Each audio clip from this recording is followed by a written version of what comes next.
What's up, guys? Welcome to Sports Talk 101. McCarthy in the backfield. Shep starts it. Going touchdown, Michigan. That is right. We're going to be doing the defending national champions, the Michigan Wolverines preview prediction for the 2024 college football. That's right. Yes, that is right. We'll be talking about the maize and blue. Let's go, blue. Here's the victors. All right, here champions. The champions rest, the national champions finishing. I'll tell you, last season, I'm going to tell you a lot about. So we'll start the way we do this video, and it's, look, this could be a long video because Michigan won. I have a lot to say about the team. But look, last year's season was phenomenal. One of the best seasons, I think, in Jim Harbaugh era. Now, this other season, of course, obviously 2016. Of course, 2021, 2022. But last year's season, it's just unprecedented. Two, it was just one of the best seasons this team have had in Jim Harbaugh. Of course, look.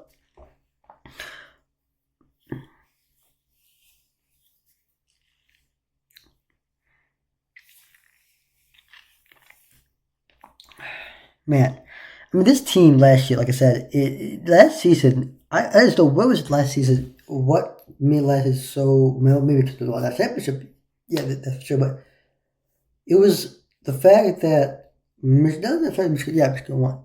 But with all the adversity that was going on with the program and coach being Jim Harbaugh being spent half the season, a lot going on, of course, we need to talk about. It was really, those haters could hate, that all Michigan's not going to win that championship, not going to do this. Well, look, they did. And they wanted it fair and square, okay? I'm sorry. They wanted fair and square, okay? Those who think Michigan did not, no, they did not do it. They did not do the championship. They did not do it throughout the season. They did not do it, okay? Michigan, in integrity, I'm going to tell you what. They wanted the game fair and square because they were the better team. They wanted the championship against Washington to remain undefeated because they're the better team. Okay? That's it.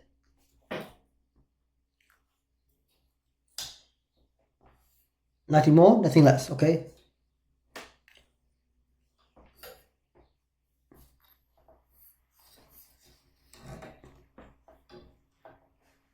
Okay? I truly think that they're the better team last year. Okay, they truly wanted fair square. Yes, they deserve to win that championship. Last year, they won fair square. Okay, and they also won it by playing fair. They played a fair game against Washington to win the national championship. So there's that. This is the team that's won 3-0. Won Big Ten 3 straight years ago. Beat Ohio State 3 straight years ago. Now, yes, I see the point of view fans. Well, proof, where's the proof? But look, Michigan Wolverines last year, one of the best teams last year. Look how they played. Look, what about last year? Okay, that offense line is one of the best offensive line in the country last year. Okay, I know one drove Memorial a couple years ago, but in last year, okay, it's one of the greatest. Not the greatest in the country, but one of the really good offensive line, pretty good defensive line. Look. There was not much weakness in maybe Michigan specifically in the team in terms of how to say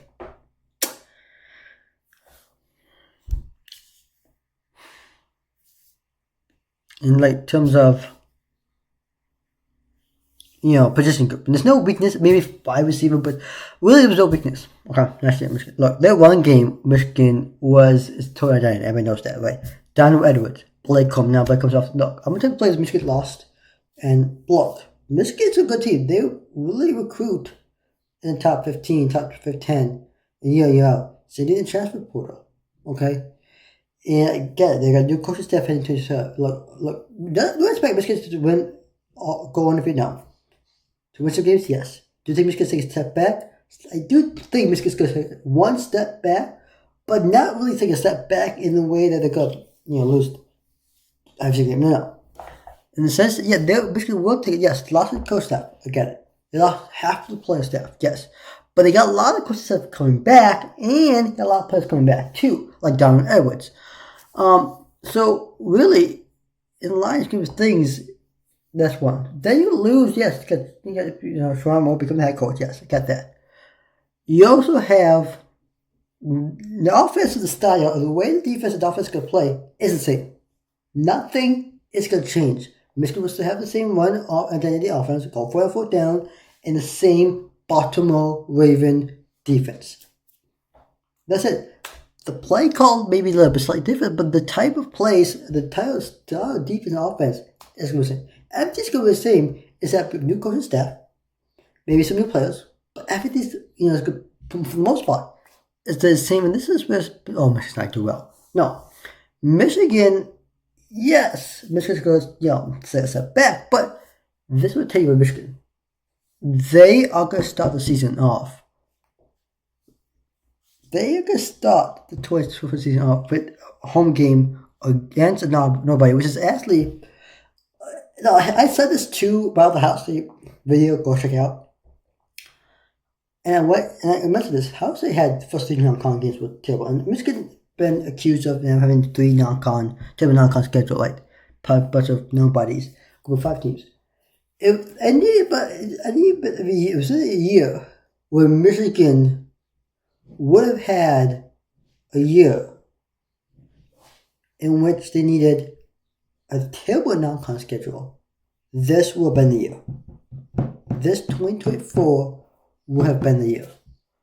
I think if I were Michigan, I would have switched the 2023 and 2024 schedule around.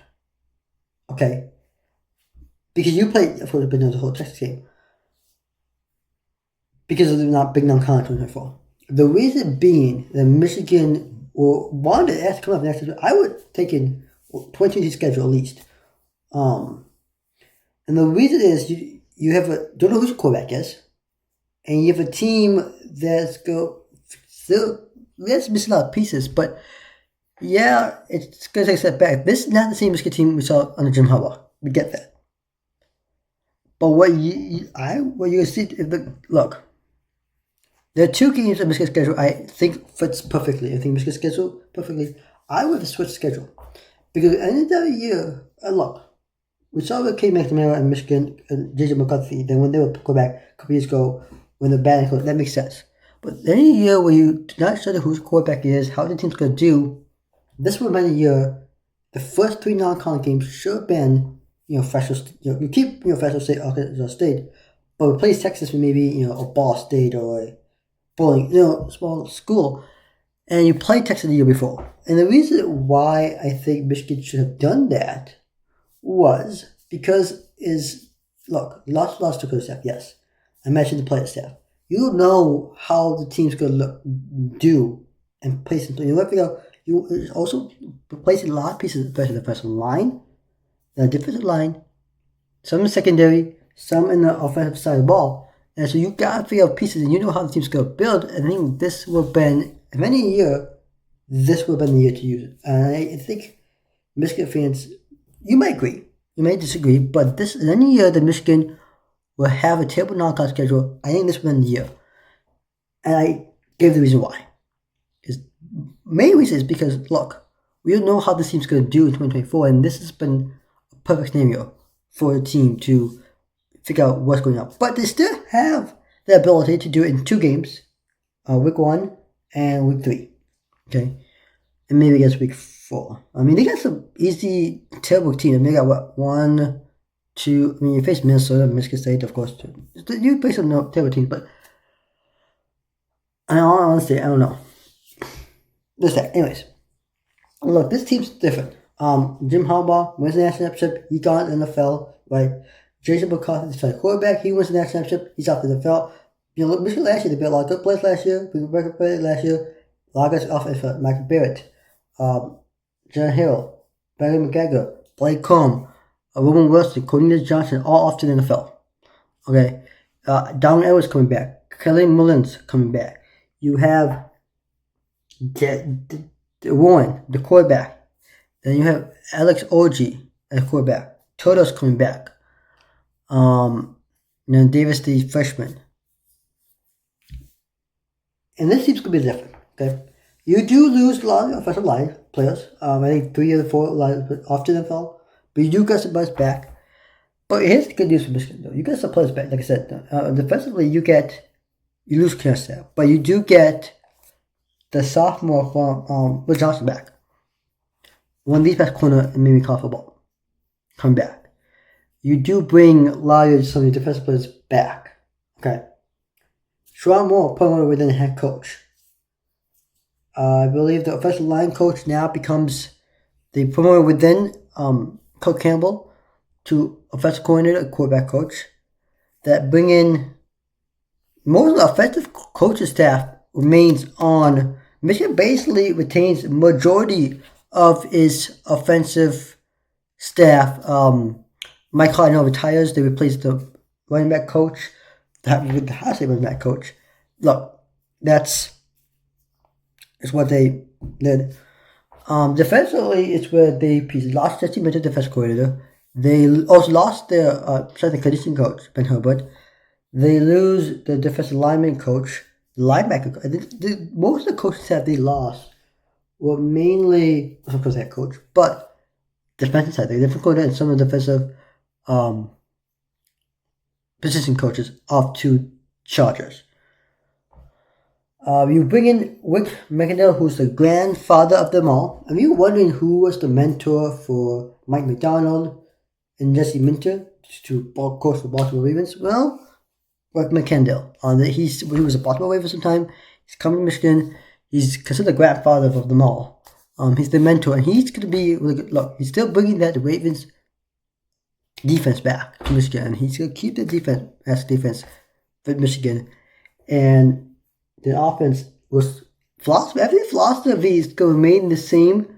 Of course, Sherman will bring his own philosophy than what Jim Harbaugh did heading into 2024.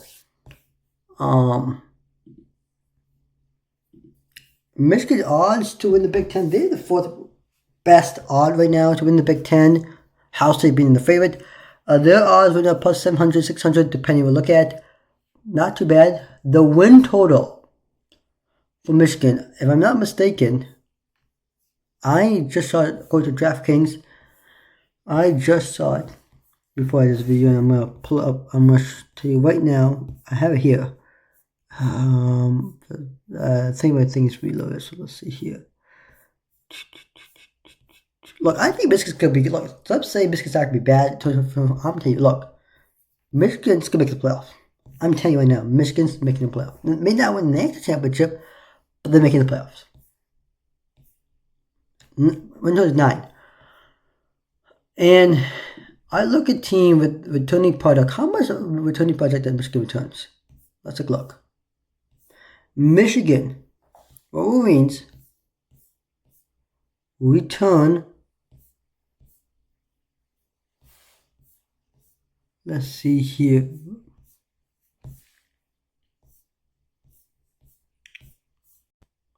They were in 6. They returned 6 players. Production. 1 offense, 4 defense, and 1 special teams. 1, of course, being in Donovan Edwards. They bring Donovan Edwards back. Okay, they keep the quarterbacks back. They do bring some defensive play, back. The punter is back. And I look at Michigan, and let's take a look. Big Ten, where's Michigan? There is. How did they do in recruiting 2024? They ranked 16th in recruiting, and look, Sherman Moore head coach, first year head coach. A lot of people coming maybe because Sherman Moore is now head coach. Of course, for the 6 transfer, so they did great transfer portal, but they did really well in recruiting. I'm going to show you how Michigan's doing recruiting, because there's a lot of names that needs to be bought. I'm going to mention it right now. All right, good. Here we go.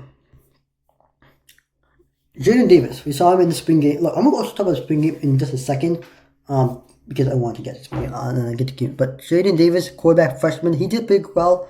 Played a few snaps in that game against The Mason Blue spring game. Let's see here. Fraser, Jimmy basically a linebacker from Belleville, Michigan. Another big name heading to Michigan. I know that. Jacob Odin, safety from Harper Woods, another big name to Michigan. There about what? 6 enrollees, 17 intent. Any big names stand out here that I know?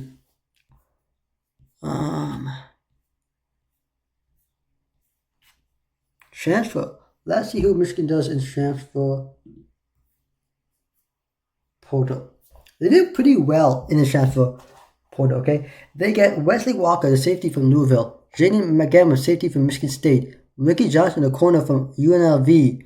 They got Amir Hall from University of Albany, Amiron Walker, wide receiver from Ole Miss, CJ Charleston, wide receiver from Young State, Dominic Zavada from Arkansas State, kicker, Jawas Brum, linebacker from Maryland, and then Josh Beebe, defensive lineman from Northwestern. In terms of Joshua Stewart's coming back defensively for the guy from Coastal Carolina, he's coming back from Michigan. Let's talk about the spring game for a second, okay? So the spring game for Michigan, to me, I watched the spring game, and of course, what happens spring game does reflect the season. But why is that defense was phenomenal? Their offense, they were attacking, okay? Their offense looked really good. Was it Ronnie Bell's younger sons? Jack Bell looked good. That spring game, I have the spring game watched. Here you go. Spring game, Michigan. I have.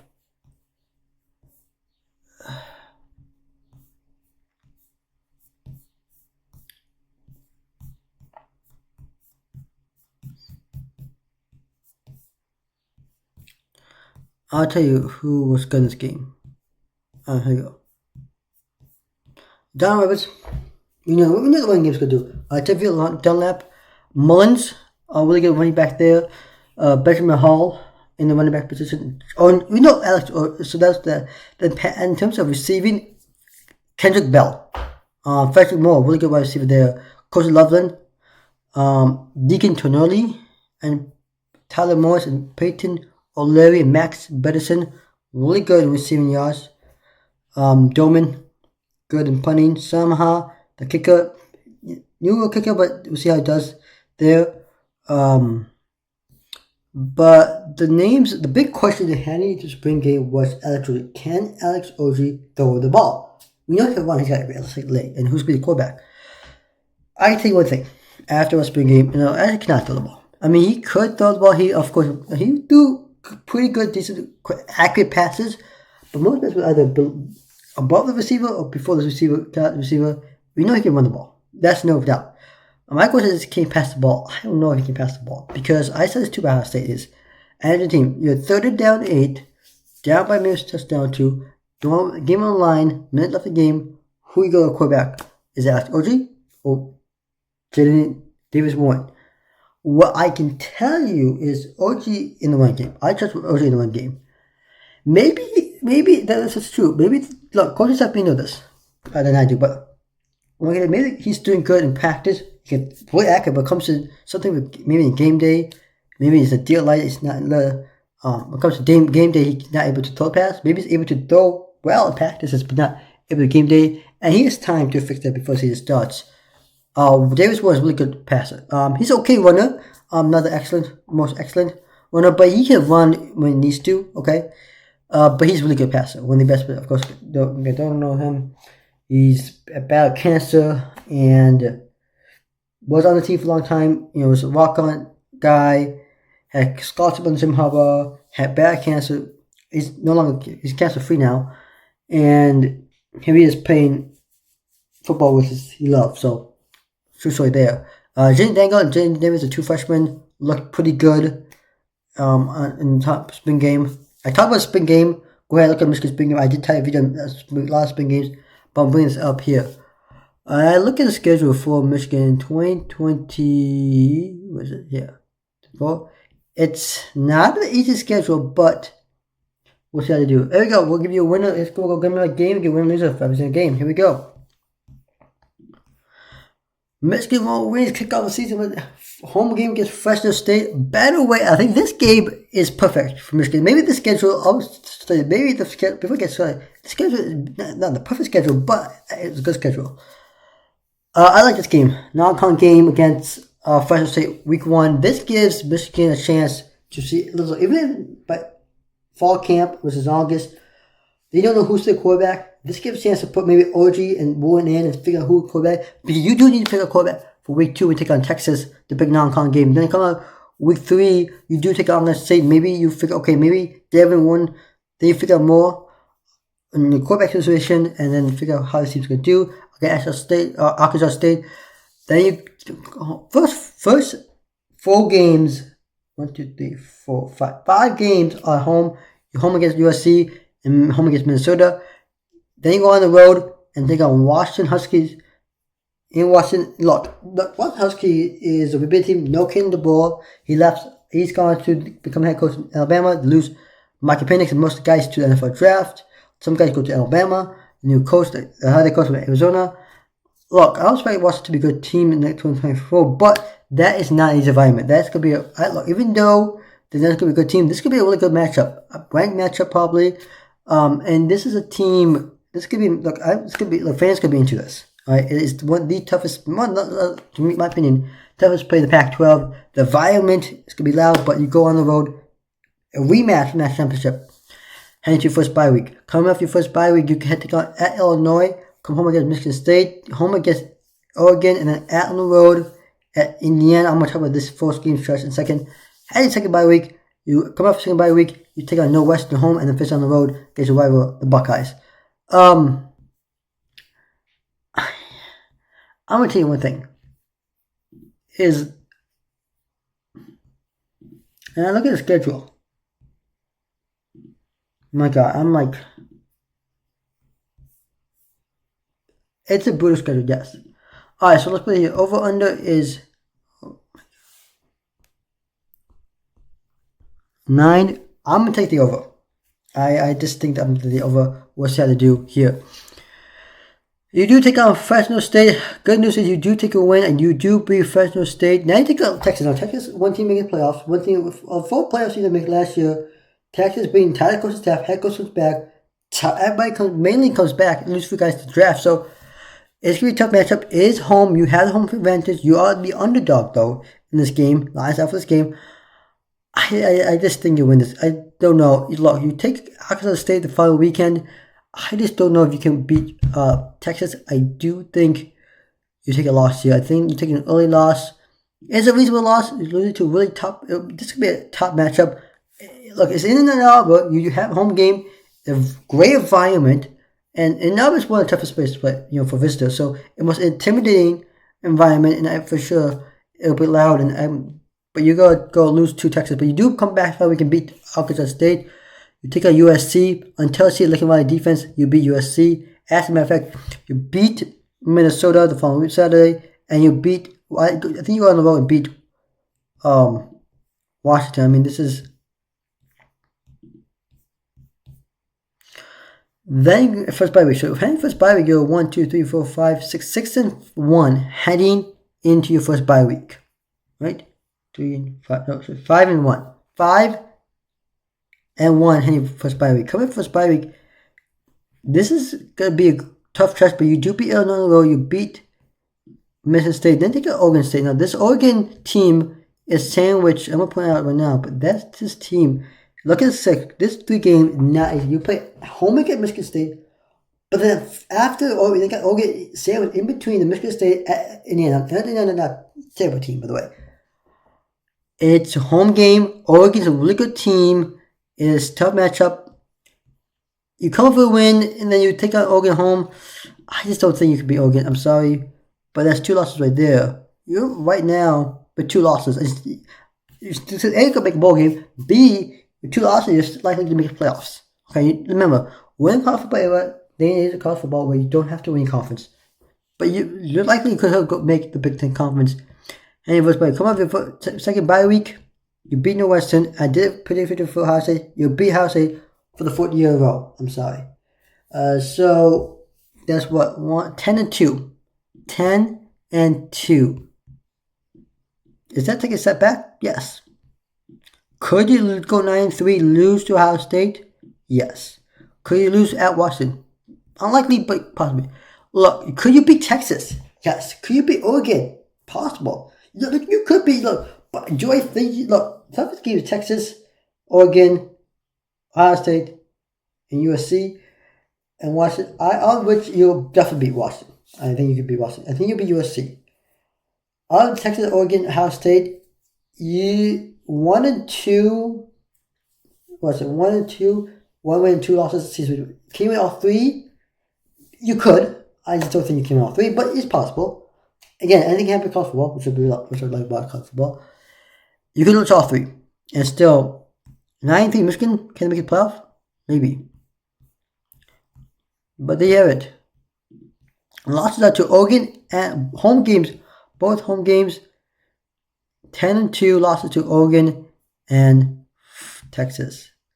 There you have it. My preview and prediction review for the Michigan Wolverines, the Maize and Blue, heading to 24. Like and subscribe to the channel. Hit the notification button. I'm supposed to go on signing up. See you next video. Peace.